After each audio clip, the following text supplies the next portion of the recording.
Good evening. Good evening, everyone. It's a pleasure to have you today for today's live stream as we dissect, as we talk business. I always look forward to having us every Friday from 5:30 since iron sharpens iron. So my name is Jonan Kandwanaho and I'm the team leader at Jonaki Holdings Limited, where we offer credit. We offer financial relief and we offer credit. And we offer it at affordable rates and very fast. Where the banks take a while, we process that facility in a short time so that you can clear that consignment.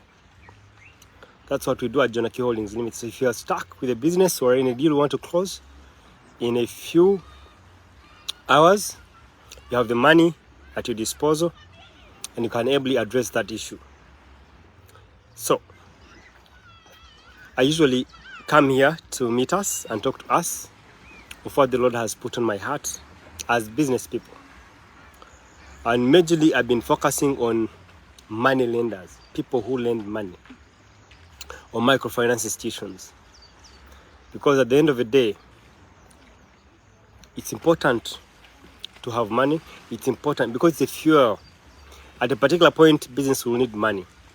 At a particular point, if you have to grow large, if you have to scale up, you might not have all the resources that you need to actually do the things that the Lord has put on your heart, to address the vision the Lord has put on your heart.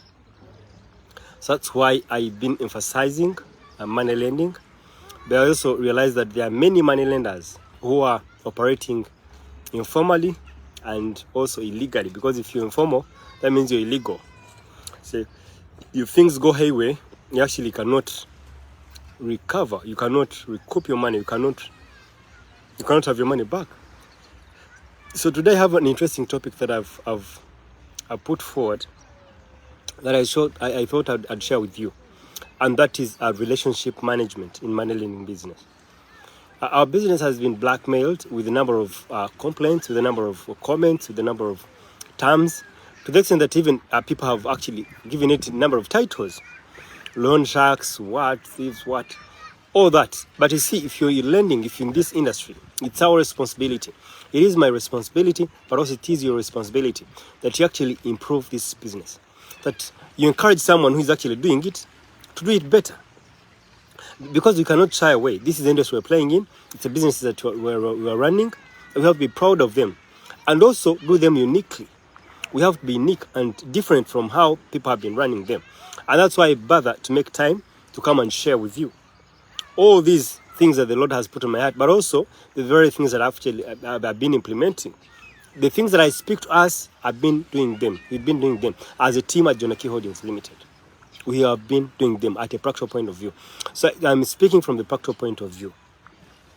So today's topic is relationship management in money lending. Given the volatility and how tricky this business is, you need to know how to manage the relationship. And more so, manage the relationship of the right clients. Because as I said earlier, it is the good clients will attract or bring you more good clients. And the bad clients will bring you or attract their fellow bad clients. So it's important that you actually fire the bad clients as you recruit the good clients. And you use the good clients to recruit more good clients. Because birds of the same feather flock together. So you do not expect a good client to actually refer you a very bad client.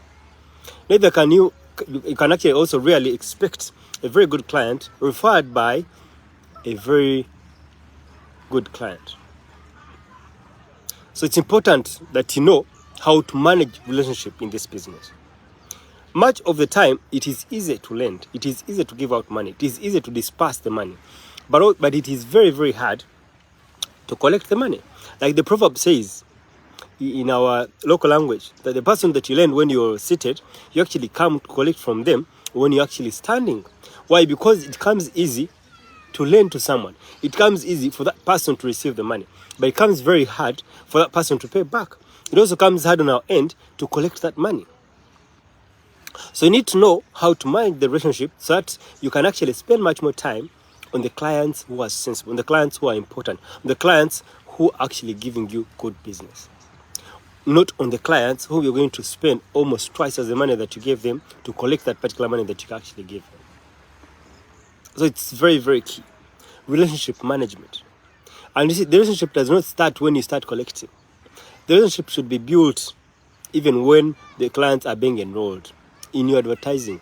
If the client comes on board, even if I've come to inquire alone, I should be given the utmost attention and treatment to know that, I value to you. Because you see, if you're lending to yourself alone, you are out of business, or you're going to be out of business in a short time. Even if you're running any other business, restaurant, if you're cooking your food in a restaurant and you're eating it by yourself and your family, before you know it, you'll close shop. Why? Because we are meant to serve others. We are meant to serve clients, not ourselves. If you are beneficiaries of our services, well and good, but we cannot benefit of our services. We cannot consume of our services to enable the sustainability of the business that we are running. It is impossible. So that means you need to serve someone else. So even if someone comes to inquire about your services, the treatment will be superb. And that's where the step starts. How you treat them when they come to inquire. Many times we come to judge by the appearance of someone. Someone just comes to inquire, and you just judge by what he's putting on, by what they look, by how they look like. Like, what? This person cannot actually achieve, cannot manage the money they're applying for.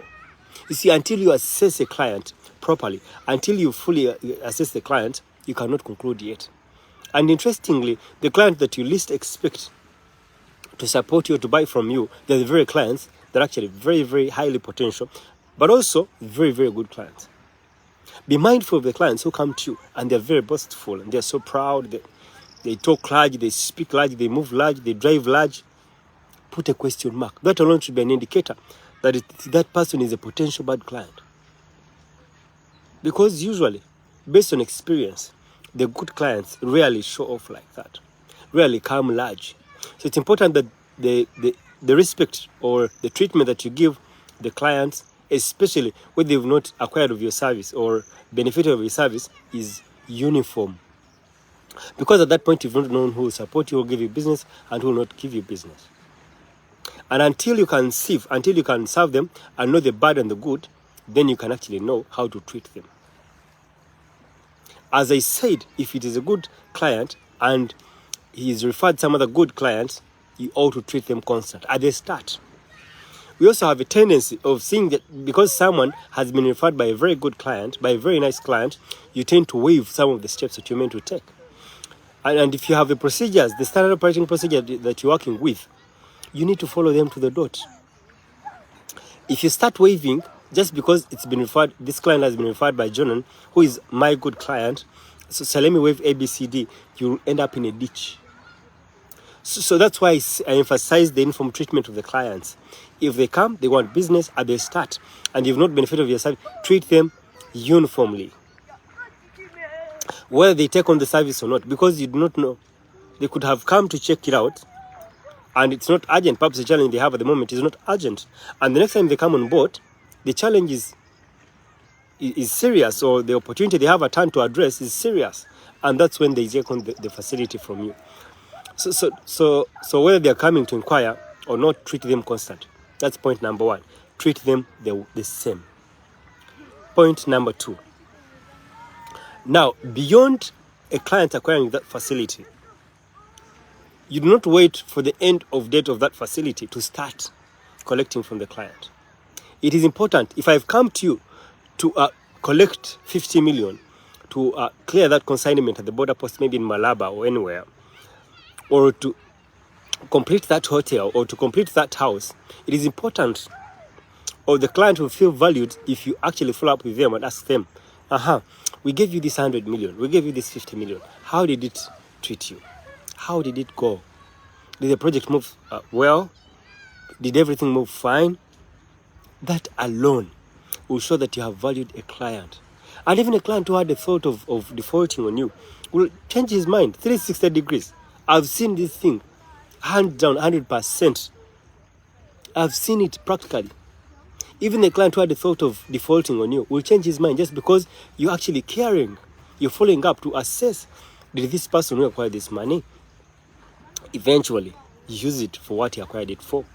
because there's a tendency of diverting the money. You acquire the money to complete the house or a hotel or a consignment at the border post. You end up using the money to buy a car. So you need to know. You need to know. That's a point of caring. You're caring, showing a client that he's valuable or she's valuable to you. So you're asking politely, midway or a few days or 1 week after the transaction. So I would like to find out,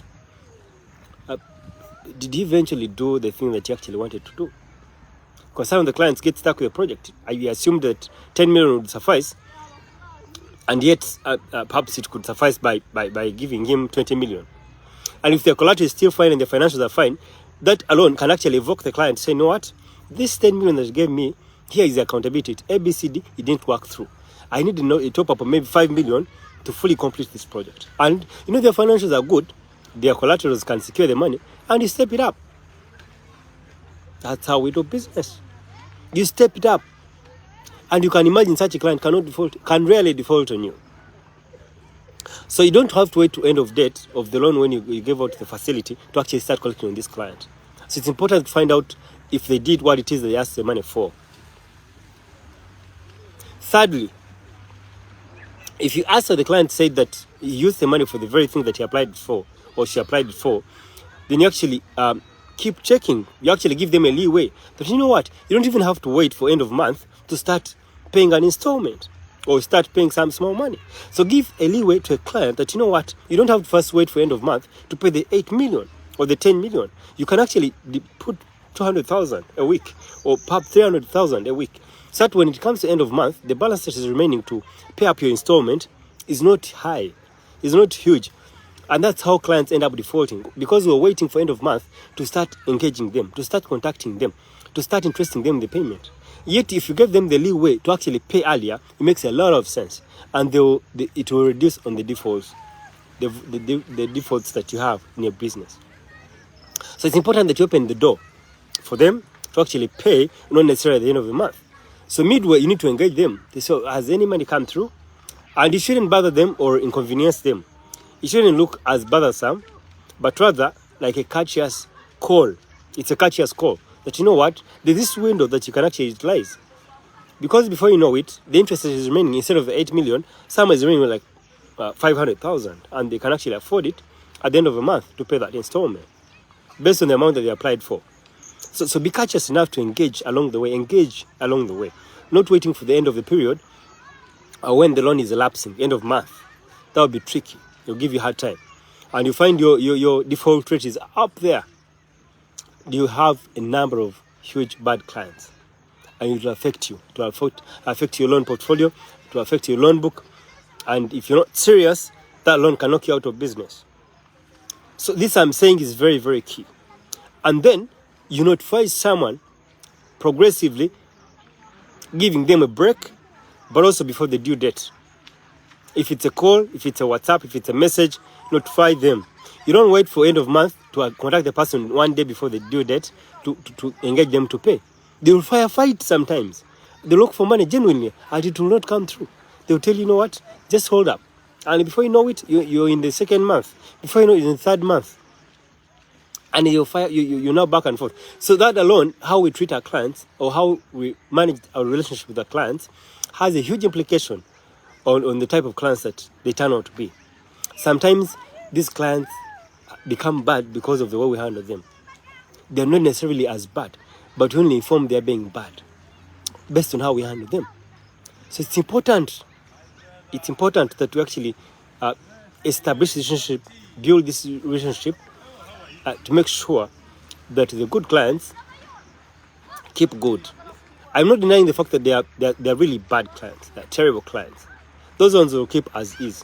But also realize that based on how you treat them or how you handle them, they can turn around from their bad side to the good side, just because they want to hurt your feeling, they want to hurt you, they want to hurt your business because you've treated them well. I've seen it physically, I've seen it practically. So finally, it comes to the date of when the person is meant to pay. Now, if you've been establishing this kind of rapport, it comes very easy to tell someone, you know what, actually your facility elapsed yesterday. We expected a payment yesterday, or we expect a payment today. So there'll be some bit of rapport that you're picking it up from. and the person will feel shy to tell you there's nothing. I've been contacting you almost weekly ever since you took a facility to find how you're doing, how the business is progressing, how everything is progressing. So to be very tricky for a client to tell you know what, there's nothing up to this point. At least by that stage, you'll have collected some bits of money. And that alone will help you, and it will also help a client. It reduces the burden, the installment they actually have to pay. So as we come to the conclusion on how we can actually manage the relationship with our clients, one key thing, this could apply, this works, whether you question or not. It's important that you actually pray for the clients or pray for the money before the clients access it, so that it can actually work. It can help them do what it is that they actually intend or plan to do. Some things come, some hazards come, some challenges come. I could have planned to actually build or complete my hotel or clear that consignment, but all of a sudden I lose my son. All of a sudden I get some other challenge. So it's important, what we do at Jonah K Holdings Limited, pray for the resources, pray for that money. Even if I'm transacting online, I'll touch my laptop and pray for the client before they access the money. And you see, before you know it, you have high success rates. Some client will tell you, you know what, and we've had this commonly, we've seen it several times. The client will tell you, you know what, I think your money is blessed. What I actually planned it to do, it's what it has done. We have received a number of testimonies in that line. Why? Because we trust that the Lord will actually help these people. And we pray over this money before we actually can extend it to the client. You might disdain it, you might not look at it as serious, but that's the fact of the matter. If you can, because I have results on the same, please do it. If you can't, I still wish you luck. Because I'm talking from the practical point of view. So guys, our time is fast spent. I wish you the very best. Go out there, manage those relationships, because our businesses are volatile. We have some name that they put on us. We need to cleanse it. We need to put it right. We need to be exceptional. We need to be unique. And that's when we can actually grow our businesses. That's when we can actually grow higher and higher. So go out there, manage those relationships. Don't let clients go hayway. Keep them in touch. Keep tabs with them so they can know that if they succeed, then you succeed. And if they don't succeed, then you don't succeed. If you're in business, you're in business. If you're not in business, then you're not in business. We are all meant to support one another. And that's why I have business people at heart. That's why I make time to come and speak to us every Friday. So guys, I have all these videos on my YouTube channel, especially on money lending and other areas as well. You can check them out on my YouTube channel, Jonah Nkandwanoho. Subscribe, click on that bell so that every video that is posted, you can actually access it or get notified. I love you guys. I wish you the very best. You can also check us out at www.jonahkholdings.com. I love you. Have a great Friday and be blessed the rest of the weekend. Cheers and bye-bye.